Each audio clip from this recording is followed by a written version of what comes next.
Good evening. This is the Special Redevelopment Agency meeting for January 22nd, 2013.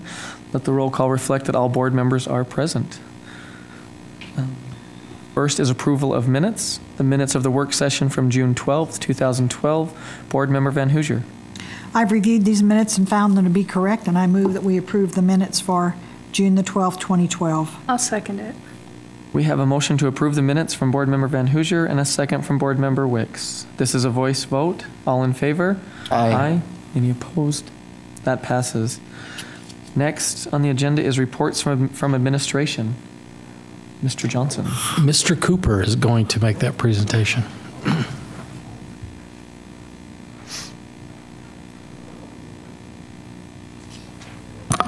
Good evening. Thanks for your time tonight. We'd like to discuss for your consideration Resolution 2013-4, which sets a public hearing on the draft plan and budget for the new Trackline Economic Development Area, which would replace the existing Golden Spike redevelopment area. So I'll start by giving a little bit of background on how we got here, and then we'll talk a little bit about the project itself, and then the plan and the purpose of the plan. So in terms of background, in 1989,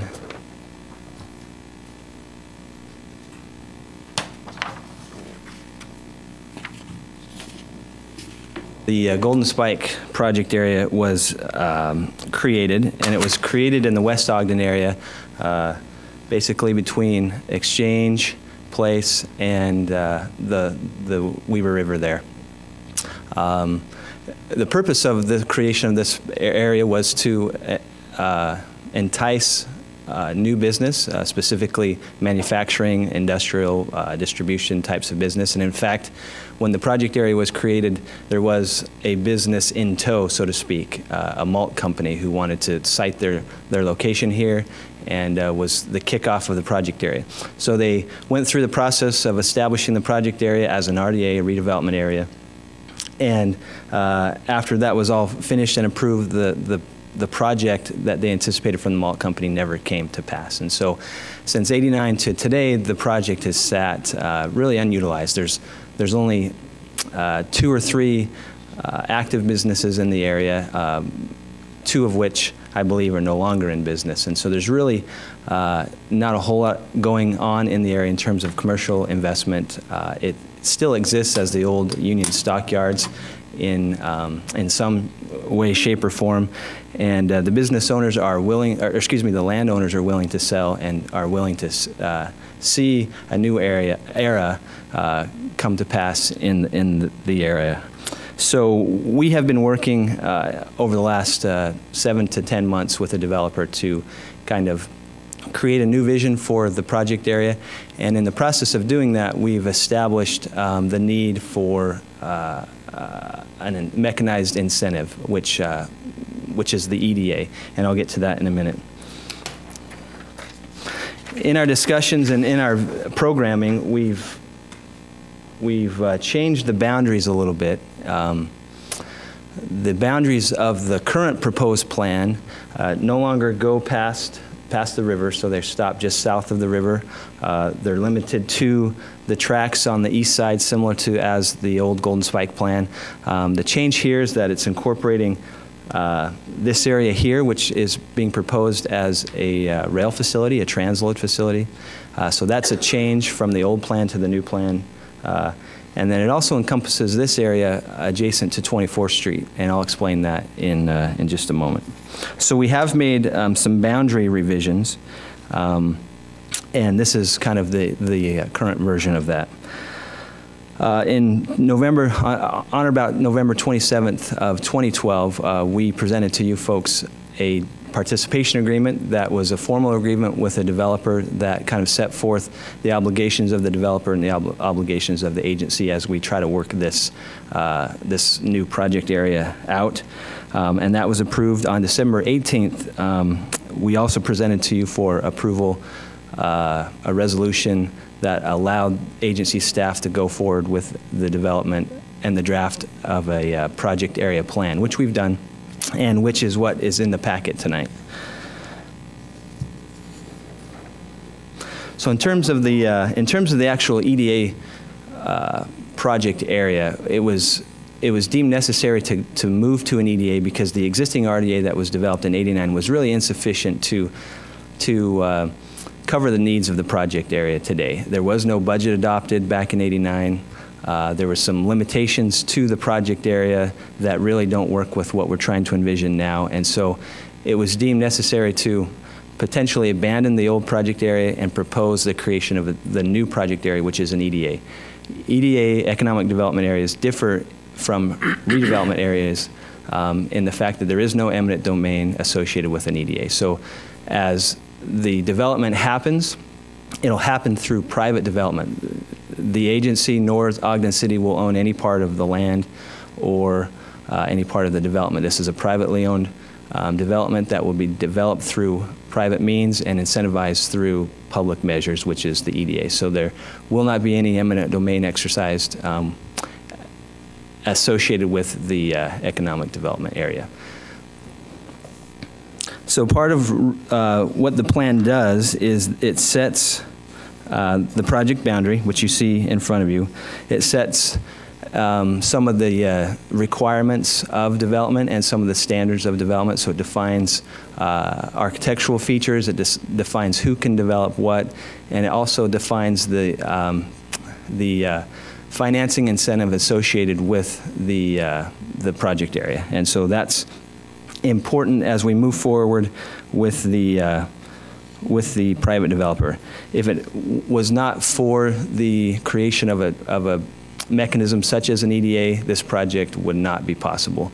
The land acquisition and the associated development costs would put the retail resale of this land in a position that it wouldn't be economical in today's market. So, but for the use of an economic development area such as what we're proposing, this project would not go forward with this developer and likely with any other developers. So that puts us in a position in terms of crafting all of these things, looking forward to the future and what it entails for this area in West Ogden. In terms of the project, it's about 135 acres.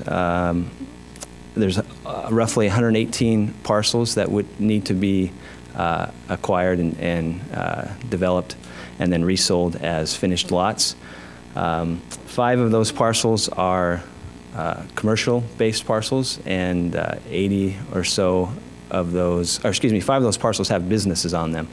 80 of those are residential parcels. Most of the residential exists here. You really can't tell with this picture. This is intended to be phase 1 here, and then it would phase out as you come more to the south. We've included this in the project area because we really think that as 24th Street expands, if it would ever expand, obviously that's a UDOT driven project, and UDOT would be determining that timing and that scope. But if it ever was to expand, then it would be nice to have a mechanism in place to support that expansion and to do some new development there, if indeed the neighborhood is willing to have that as part of their vision for that project area. I know Mr. Montgomery is working through the West Ogden Neighborhood Plan, and they've given some feedback in terms of what they would like to have done here. It could be a mixed-use neighborhood that brings in some new housing, multifamily. It could be townhome type products or just new single-family homes. But at any rate, whether it develops into commercial or whether it develops into a new residential neighborhood, having it inside of the project area is beneficial in order to help incentivize that new growth and that development. I mentioned a major function of the EDA is to provide financing to the developer to underwrite the large costs of remediation of soil, mitigation of floodplain, and acquisition in order to make it a marketable piece. We also are anticipating some CIP dollars associated with that. The CIP dollars, as they're written in CIP project number 104, is actually a grant match for the EDA. We've written a grant, or actually in the process of writing a grant, and we'll submit this year to get $1 million from the EDA to help support some of the development costs, specifically the floodplain mitigation that's going to be necessary to make this land developable. The CIP would be a grant match, so we would actually match $350,000 to that million, giving us 1.35 in order to put that back into the land. And again, these things are necessary to get the land to a zero basis, so to speak, in order for the developer to then move forward and actually be able to sell these to the open market. Establishing an EDA is set by state law. Again, we came before you previously to get approval to go ahead and draft the plan. You gave that approval. We've drafted that plan, and now this resolution for your consideration would set a public hearing to allow the public to comment on the plan. The plan will be made available in our offices on the 4th floor between now and the public hearing date, which is proposed for March 12th, and so it would be open for anybody to look at and to comment. In that time period, we will also be meeting with the Taxing Entity Committee to provide information to them about the plan, to answer their questions, to talk about the budget. Eventually, the idea is to get to approval on the plan, both from the board as well as the tech, and then record that plan, which would, in effect, put the boundaries around the project and allow us to go ahead and utilize that tax increment for the incentives proposed in the budget. So that's kind of the proposed schedule going forward. And again, we look forward to this project area. Our anticipation is to get a bunch of feedback from the neighborhood to incorporate their vision for their neighborhood along with how this gets developed, and to really take what's been an existing blighted area for a long time and turn it into a major core workplace for not only West Ogden, but for all of Ogden City. So that's our vision for the project area, and we appreciate your consideration of the resolution to set the public hearing. Brandon, while you still have your papers there, will you look back at questions number 3 and 4 just for a minute and touch on those again? Okay. Number 3 is B Avenue, and I actually didn't comment much on that. B Avenue on this map actually comes more straight down here, and so we're proposing to acquire some of the property over here, again, through the developer, so this wouldn't be, at this point, is not anticipated to be a city acquisition, but the developer would acquire the property here necessary to turn B Avenue and then create this roundabout, which we feel is necessary to carry the truck traffic and to get circulation happening a little better.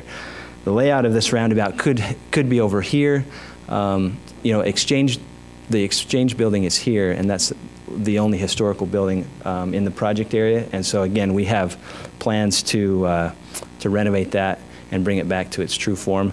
And so we've talked about maybe moving this roundabout closer to the building so that as you come down this steep elevation and you get kind of the first picture of the project, that you're seeing that building as the first thing you see in the project area. So the alignment may change a little bit, but B Avenue is really one of the major access points into the project area, so it will need to be upgraded, and there would be a potential acquisition to do so.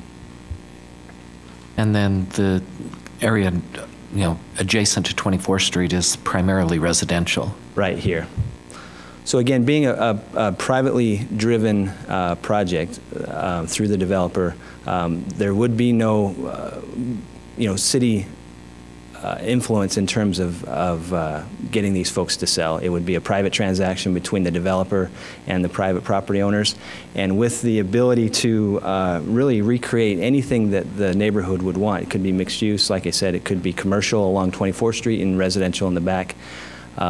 This will not be developed unless they have willing sellers there. So again, the city will not intercede in the acquisition of that property, and it's located in such a way that if this never develops and it stays as is, then this project is almost at a different elevation. It's in a different topography, and so it can develop on its own without ever needing this to develop along with it. And then the question I'd have is, when you say that you use the term "we" for the stockyard and the livestock exchange, what do you mean by "we"? When you say "we," want to see that restored. I'm just asking who's we. Well, obviously we, meaning myself and our department and the city staff that I've spoken to. Greg Montgomery, through his interaction with the West Ogden neighborhood, has received some feedback, and in fact he's mentioned to me that he would like me to come and present this plan to them in some of their neighborhood meetings, and so hopefully that we will grow larger. I don't think I could find anybody that would say I like it the way it is. Even the landowners that own the property really don't like it the way that it is. So I'm hoping that we is all-inclusive to mean. Now, I hope so too, but Yeah. I just hope it's safe. That's my only concern, is it isn't on a registry, is it, Greg? It isn't in any way protected at this point. And so that's what I would wonder, is if we do have the stamina and the will to save the building. Oh, for sure.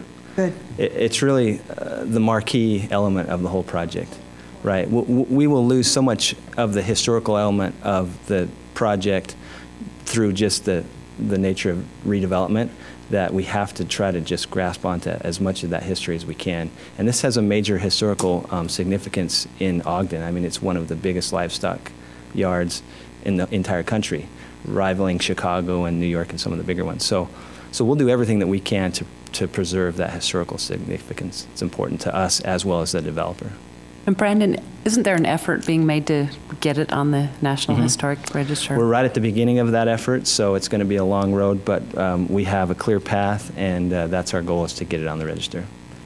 And it's key because we'll need to get tax credits in order to get the renovation to happen. What will you do on the south end of that project to kind of buffer its use, the industrial use with the residential to the south across 24th? So yeah, if this stays residential, really the topography is the buffer because of the difference in elevation. There's a steep slope there. There's a track, obviously, here, right, already in existence, and so we wouldn't disturb that. So if it does become part of the project, though, up to 24th, will you have that part be a different zone, or how would you affect? Again, it depends on the proposed use at the time. By including it in the project area, it gives us flexibility to create anything that is agreeable. So the developer would need to see some value and some incentive to develop that site. The residents obviously would need to be willing to sell.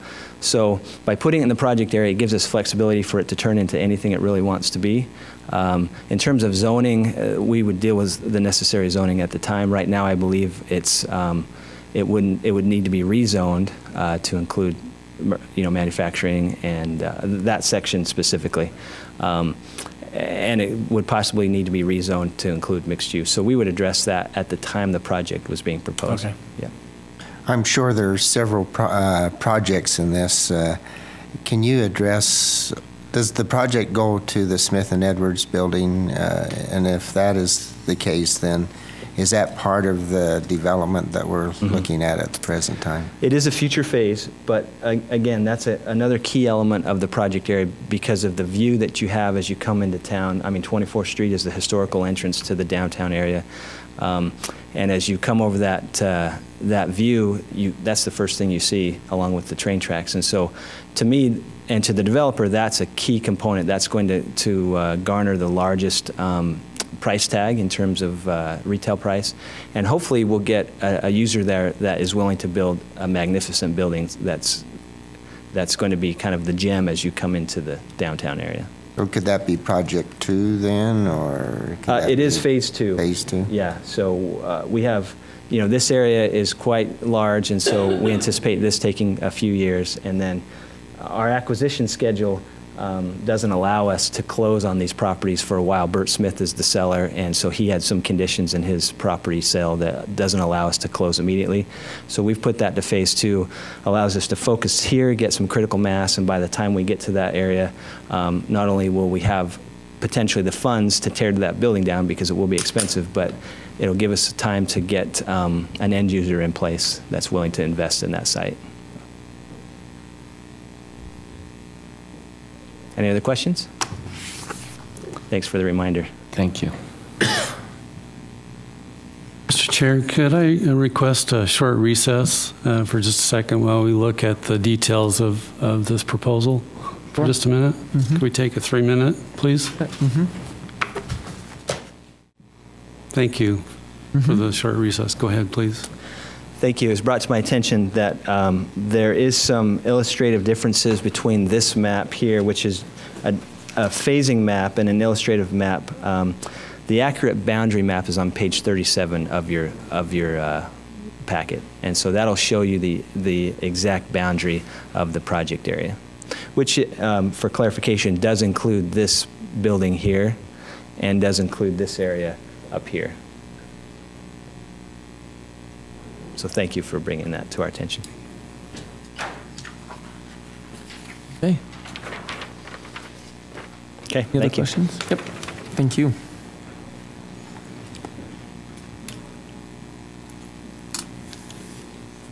Any further discussion? No? Motion? I'll make a motion that we set the public hearing for March 12th, 2013 for the Trackline Economic Development Plan. I second it.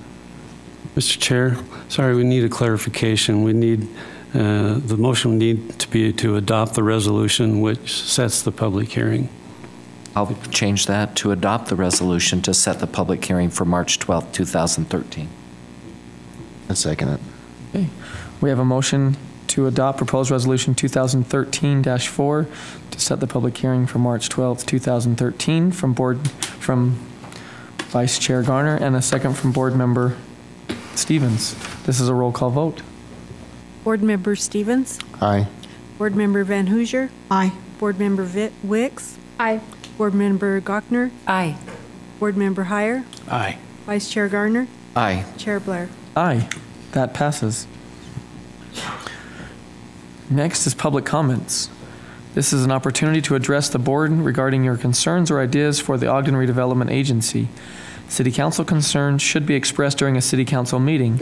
Please state your name and address for the record and limit your comments to 3 minutes.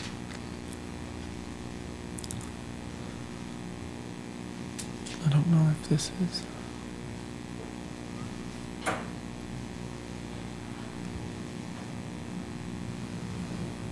Okay. Comments from the RDA Executive Director? Nothing at this time, thank you. Other RDA staff? Nothing, thank you. And board members? I'll go ahead and make a motion to adjourn. I'll second. We have a motion to adjourn from Board Member Gochner and a second from Board Member Heyer. This is a voice vote. All in favor? Aye. And just as a reminder, City Council work session will be held immediately following the Special Redevelopment Agency meeting.